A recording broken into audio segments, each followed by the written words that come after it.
ఓం నమో భగవతే వాసుదేవాయ. వ్యాసప్రణీతమైన మహాభాగవత కథాసారం సంపూర్ణంగా అందించే ప్రయత్నం చేస్తున్నాం. ఈ అమృత ఫలాన్ని మీరు ఆస్వాదిస్తూ మీ పిల్లలకి అందరికీ కూడా కథారూపంలో దీన్ని తెలియజేయండి.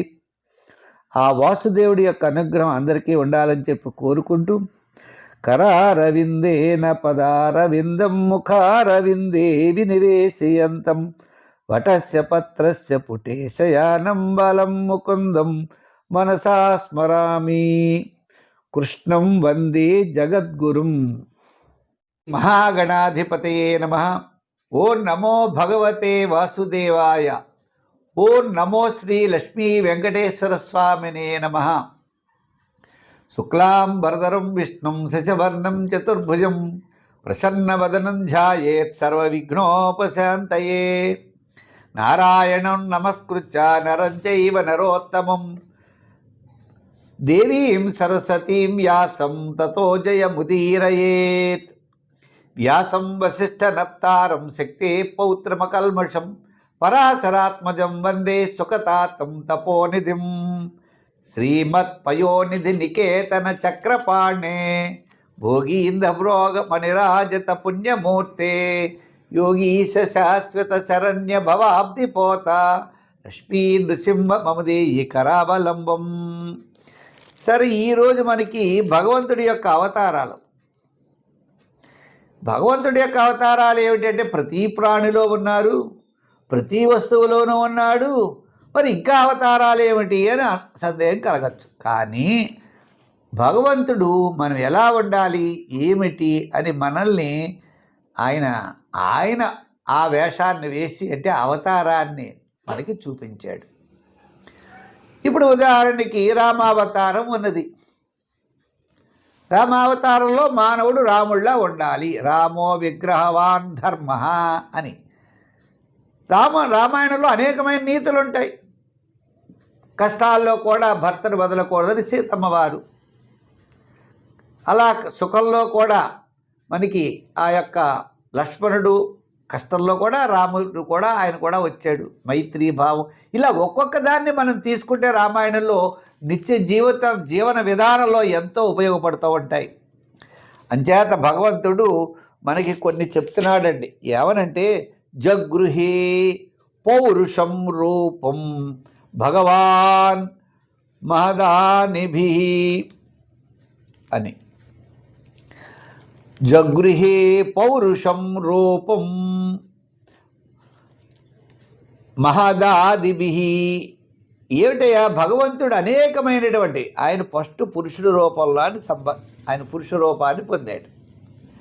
తర్వాత ఏం చేశాడు అంటే, ఈ పురుష రూపాన్ని ధరించి ఇందు మనకి కర్మేంద్రియాలు, జ్ఞానేంద్రియాలు, పంచభూతాలు, మనస్సు మొత్తం కలిపి 16.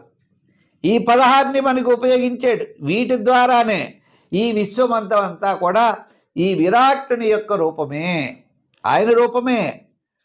ఆయన అంగాలు, ప్రత్యంగాలు ఇవన్నీ కూడా లోకాలు సృష్టించబడ్డాయి. ఆయన శరీరం భాగాల నుండి అన్నిటి నుంచి ఒక పురుష సూక్తం మనం విన్నట్లయితే మొత్తం అంతా కూడా మనకి ఈ సృష్టి అంతా తెలుస్తుందండి. ఈ విధంగా ఆయన యొక్క అవయవాలన్నిటి ద్వారా కూడా మానవులు ఎలా సృష్టించబడ్డారు, దేవతలు, మునులు, ఋషులు, ఈ విధంగా ఆయన యొక్క శరీరం నుండి సృష్టించాడు. ఈ యోగ జ్ఞానం కలిగిన వారు ఈ విశ్వమంతా కూడా భగత్ స్వరూపంగానే తలుస్తూ ఉంటారండి. యోగులు ఏం చేస్తారు, ఇది నాది నాది అనుకోరు. ఎవరు కనపడినా నమస్కారం అంటారు. ఆయనలో కూడా ఎదుటి వ్యక్తి శరీరంలో కూడా నమస్కారం తెలియజేస్తారు. ఎందుకని పరమాత్మ స్వరూపం ప్రతి ప్రాణిలో ఉంది. అంచేతనే పరహింసను చేయరు వాళ్ళు. ఇతరుని హింసించడం, బాధ పెట్టడం ఇవన్నీ చేయరు. ఇంచేత పరమాత్మ ఉన్నాడు. ఓ చెట్టుని నరకాలంటే దాంట్లో భగవత్ స్వరూపం. మన అందు గురించినే మనం ఎక్కువగా కూడా బాగా గ్రహించండి, పర్వతాలని మనం పూజిస్తాం. పర్వతాలను భగవంతుడిగా తలుస్తాం మనం. ఆ పర్వతాల మెట్లకు పశువు రాయడం, బొట్టెట్టడం, ఆ స్వామి దగ్గరికి వెళ్ళడం. పర్వతాలను పూజిస్తాం. నదుల్ని పూజిస్తాం. ఆ నదిలో స్నానం చేస్తే మంచిది, ఈ నదిలో స్నానం చేస్తే పసుపు, కుంకుమ, పుష్పములు అన్నీ వేసి ఆ నదిని మనం పూజించడం, ఆ నదీ జలాల్ని మనం తీసుకురావడం. ఇలా ఓ పావుని పూజిస్తాం. అది కాటేస్తుంది కానీ ఏదో నాగరాజు అంటూ దాన్ని పూజిస్తాం. ఒక ఆవుని పూజిస్తాం, గోవుని. ఇలా ప్రతి ప్రాణుల్ని, జంతువుల్ని, మట్టిని, ఆఖరికి పుట్టను పూజిస్తాం, చెట్టును పూజిస్తాం. అంటే ఎందుకు పూజిస్తాం? ప్రతి ప్రాణిలో పరమాత్మ ఉన్నాడు. ఇదంతా కూడా, ఈ విశ్వమంతా కూడా విరాట్ స్వరూపమే, భగవత్ స్వరూపమే అని భావించాలి. అలా భావించినప్పుడు మాత్రమే చాలా బ్రహ్మాండంగా ఉంటుందట. ఈ పరమేశ్వరుడు కూడా దేవతల్ని, ఈ వృక్షాలని, చెట్లని, మొత్తం అందరినీ కూడా ఈ పరమాత్మే సృష్టించేడు అన్నాడు. సయేవ ప్రథమం దేవ కౌమారం సర్గమాశ్రిత.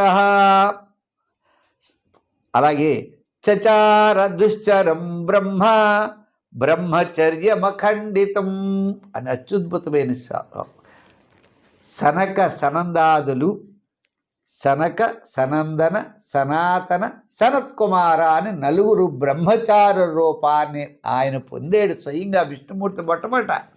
ఇది ఎవరు అనుకోరు ఆయన అవతారం అని. సనక సనందాదులు విష్ణుమూర్తి యొక్క అవతారమేనట. ఎందు గురించి? వాళ్ళు చేసినంత బ్రహ్మచర్యం ఇంకెవరూ చేయలేదు.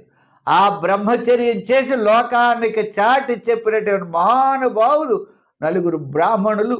వాళ్ళు బ్రహ్మచర్యం ఎలా చెయ్యాలి అని వాళ్ళని చూసి మనం తెలుసుకోవాలి. అటువంటి రూపాన్ని దాల్చి ఆ స్వామి మనకి బ్రహ్మచర్యం యొక్క గొప్పతనాన్ని చెప్పాడు. మనం ఏమనుకుంటాం? దశావతారాలు అనుకుంటాం. దశావతారాలు కాదండి, 21 అవతారాలు కనపడుతున్నాయి భాగవతంలో. ఆ 21 అవతారాల్లో మొట్టమొదటి ఈ అవతారం ఇది. ఈ సనక సనంద సనాతన సనత్కుమారాదులు 4 ఈ బ్రహ్మ యొక్క విష్ణుమూర్తి యొక్క స్వరూపమే. ద్వితీయంతు భవాయస్య రసాతలగతాం మహీం ఉద్ధరిష్యన్ ఉపాదత్త యజ్ఞే సౌకరం వపు. విష్ణుమూర్తి లాంటివాడు ఒక సూకరం, ఒక పంది యొక్క రూపాన్ని దాల్చాడు. కింద రసాతలంలో భూమి ఉంటే ఆ భూమిని ఉద్ధరించడానికి ఆయన వరాహ రూపంలో, ఆ వరాహ రూపంలో కిందకి వెళ్ళి భూమిని ఉద్ధరించేటువంటి స్థితిని ఆయన తీసుకొచ్చాడు. నేను భగవంతుడు కదా, నేను గొప్పవాడిని కదా, అటువంటి రూపం ఏమంటే వేరు. ఇప్పుడు ఎవరన్నా వేషం వేసి వాళ్ళు ఉన్నారు కూడా, ఆ వేషం వేయనడు, నాకు నీట్గా ఉండదని అంటాడు. కానీ స్వామి అలా కాదు. భగవంతుడు ఈ భూమిని రక్షించడానికి ఏకంగా కిందకి వెళ్ళి, ఆ రసాతలం వెళ్ళి, ఆ రాక్షసులను సమరించి ఆ భూమిని ఉద్ధరించేటువంటి అవతారం పురుషుడిగా వరాహ అవతారాన్ని ఆయన రెండోది ఎత్తాడు. తృతీయమృషి సర్గంచ దేవర్షత్వముపేత్య సహా తంత్రం సా తత్వమాచష్ట నైష్కర్మ్యం కర్మణాం యతః. మనం ఏమనుకుంటామంటే ఒక నారద మహామునిని ఒక హాస్యుడిగా చూపిస్తూ ఉంటారు సినిమాల్లో, షికారులో. చాలా అసహ్యం అనమాట. నారద మహాముని చాలా గొప్పవాడు. పితూరుని పెట్టడం, అలా చేశాడు, ఇలా చేశాడు. ఎవరన్నా అంటే నారదుడిని విక్రిస్తూ ఉంటారు. మహానుభావుడు. నారదుడి యొక్క అవతారం ఎవరిది అంటే సదా విష్ణుమూర్తి యొక్క అవతారమే నారదుడి యొక్క అవతారం. ఎందు గురించని? భగవద్భక్తిని చాటి, రే నాయనా ఇదంతా అసత్యం రా, ఇదంతా అనిత్యం రా, ఇది ఏమి మీ కూడా రాదు, ఈ డబ్బు రాదు, ఈ కామము, కోపము, శత్రుత్వము, గొడవలు, విరోధము, ఈ సంసారము, పిల్లలు, నాది ఏమిటి? ఎన్ని తరాలు సంపాదిస్తాడండి? వీడికి పొట్టకు సరిపోదు, వీడి కొడుకులు సరిపోదు, మనవలు, ముని మనవలు ఏమిటి? ఈ ఎంతసేపు పోగే నీ కూడా ఏమొస్తుంది? ఏమీ రాదురా అబ్బాయి. పరమాత్మ ఒక్కడే గొప్పవాడు అని నారాయణ్ణి స్మరిస్తూ నారదుడి యొక్క రూపంలో సదా విష్ణుమూర్తి మనకి కనపడతాడు. అంచేత విష్ణుమూర్తి యొక్క స్వరూపమే నారదుడు అనే విషయాన్ని మనం గ్రహించాలి తప్ప సినిమాల్లో లాగా మాత్రం మనం ఆయన్ని చూడకూడదు అని భాగవతం చెప్తోందండి.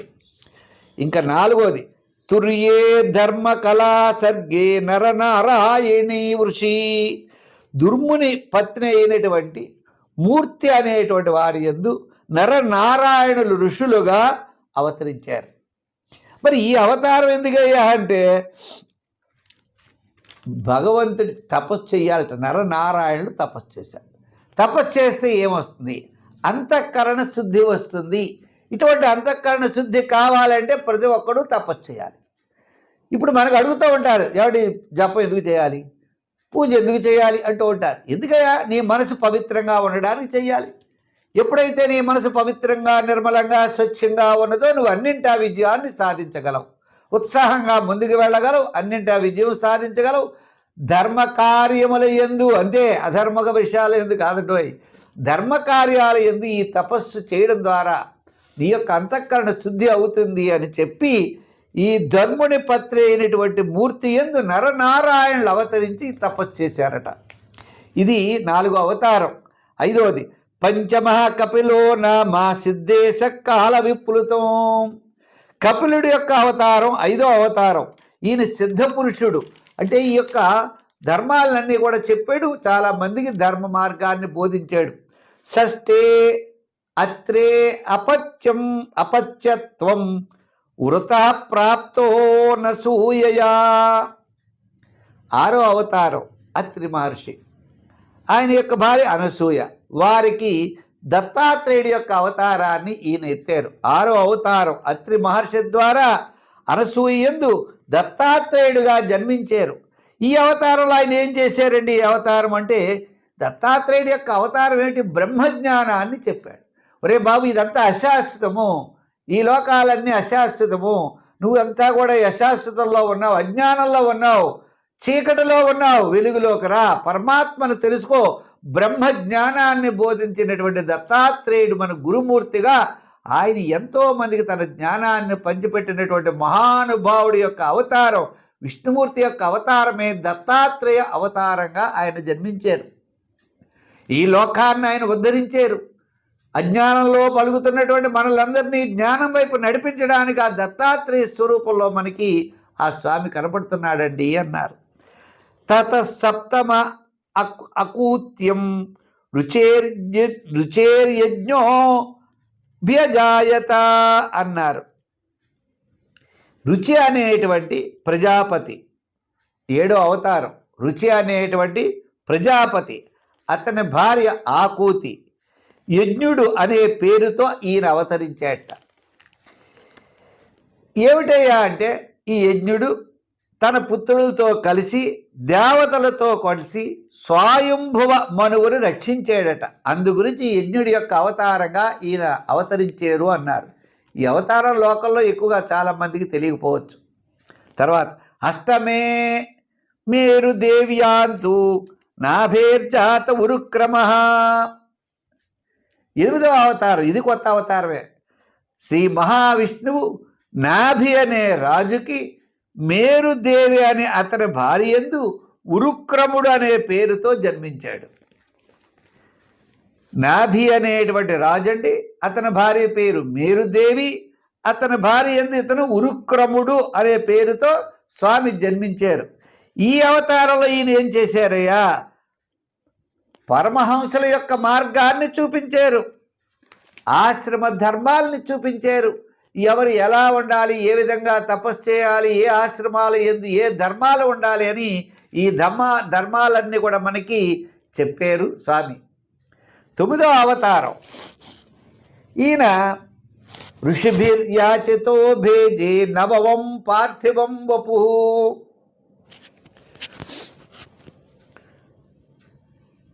ఈయన పృథు చక్రవర్తి, ఆ రాజు తెలిసే ఉంటారు, పృథు చక్రవర్తి.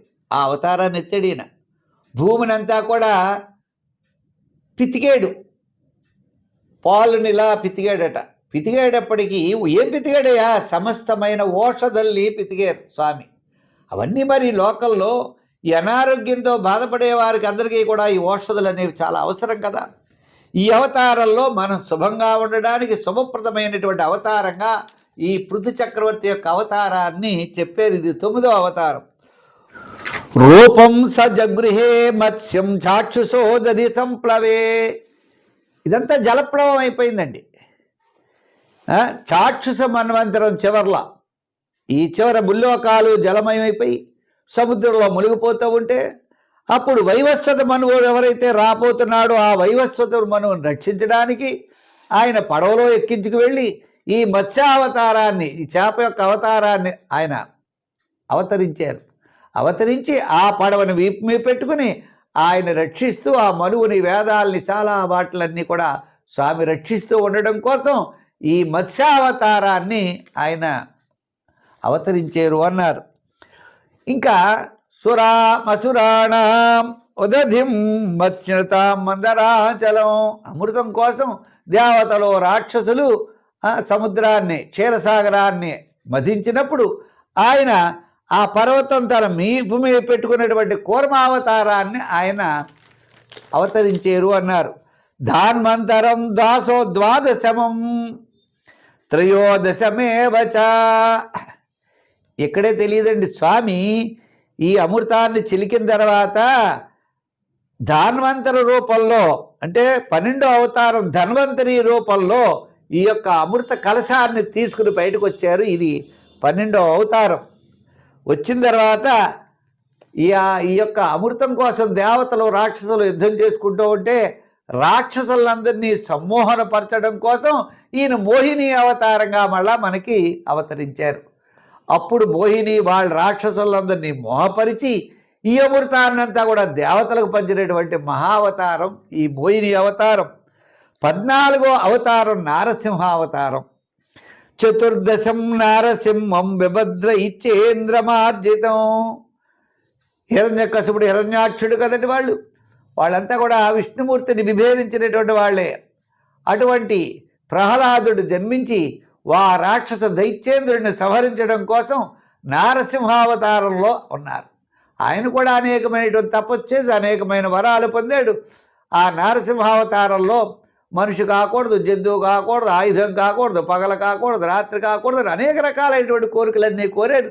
దానికి తగ్గట్లుగా ఇలా బద్దలు ఇలా విడిచి ఇలాగ తీసినట్టు ఆ స్వామి ఆ గోరులతో ఆ రాక్షసుడి యొక్క చర్మాన్ని ఇలా చీల్చేసి అటువంటి రూపాన్ని మనకి ప్రదర్శించారు. అటువంటి అవతారాన్ని ఎత్తి దేవతలందరినీ కాపాడి ముల్లోకాల్ని రక్షించడం కోసం ఆ దైత్యేంద్రుడిని సంహరించినటువంటి మహానుభావుడు నారసింహావతారం.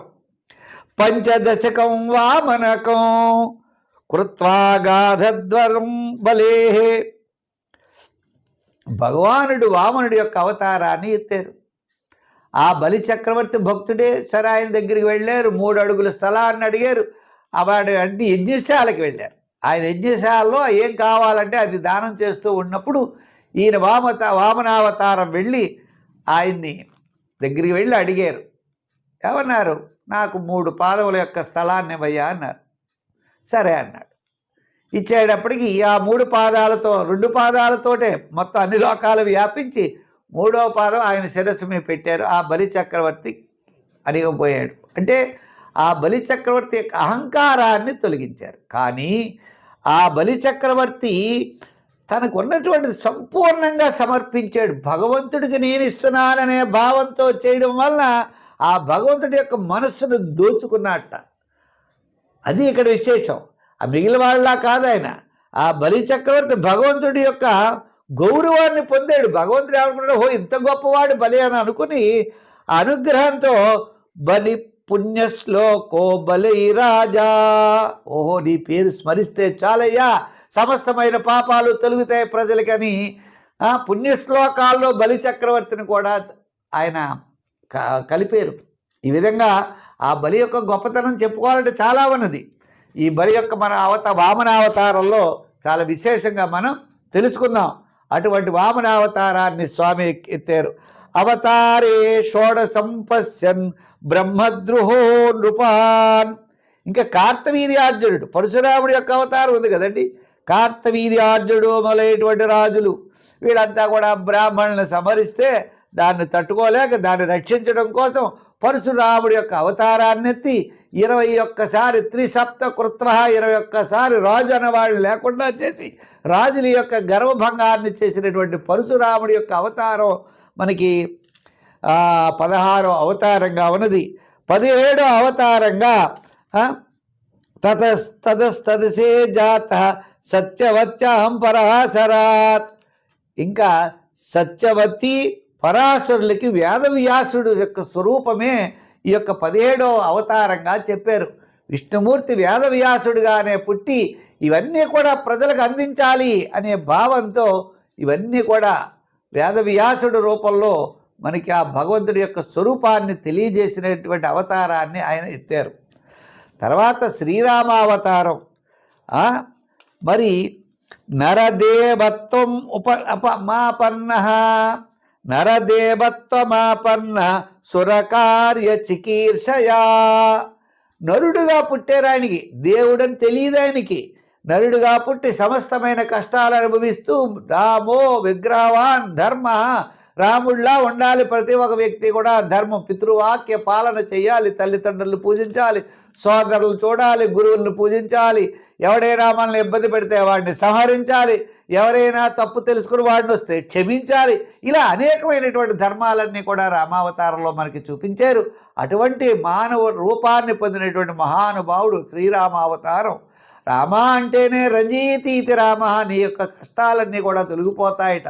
అటువంటి స్వామి నామాన్ని మనం స్మరించాలి అన్నారు.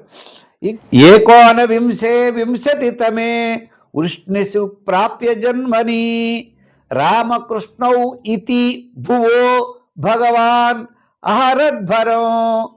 బలరామకృష్ణుడి యొక్క అవతారాలు, బలరాముడు కృష్ణావతారం కూడా ఈ యొక్క భూలోకంలో ఆయన ఆ రూపాలను పొంది మనకి అందరికీ కూడా భగవంతుడి యొక్క గొప్పతనాన్ని, భగవంతుడి యొక్క తత్వాన్ని మనకి తెలియజేసినటువంటి మహానుభావుడు మన స్వామి.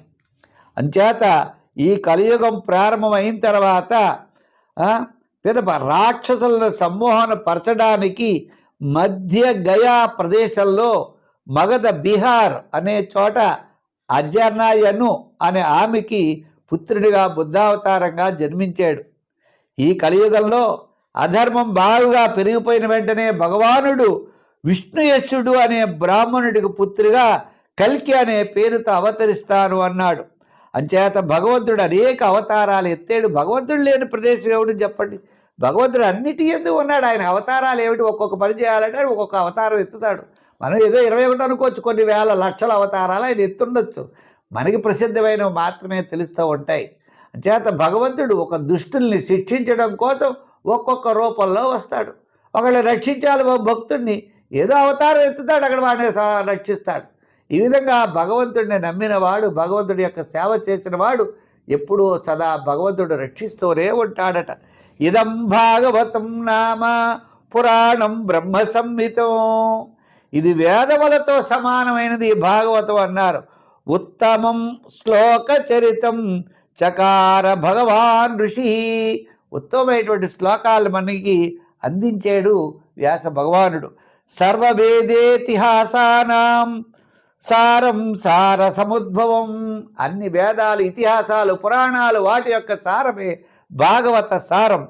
సతు సంశ్రావయామాస మహారాజం పరీక్షితం. ఇటువంటి వ్యాసుడి చేత రచించబడినటువంటి మహాభాగవతాన్ని సుఖ మహర్షి పరీక్షన్ మహారాజుకి చెప్పాడు.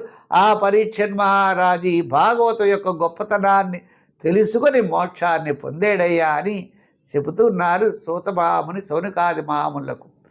సర్వే జనా సుఖినో భవంతు. స్వస్తి. మరలా మంచి విషయంతో మనం కలుసుకుందాం. సర్వే జనా సుఖినో భవంతు. గోవింద. ఓం నమో భగవతే వాసుదేవాయ. గోవింద గోవింద.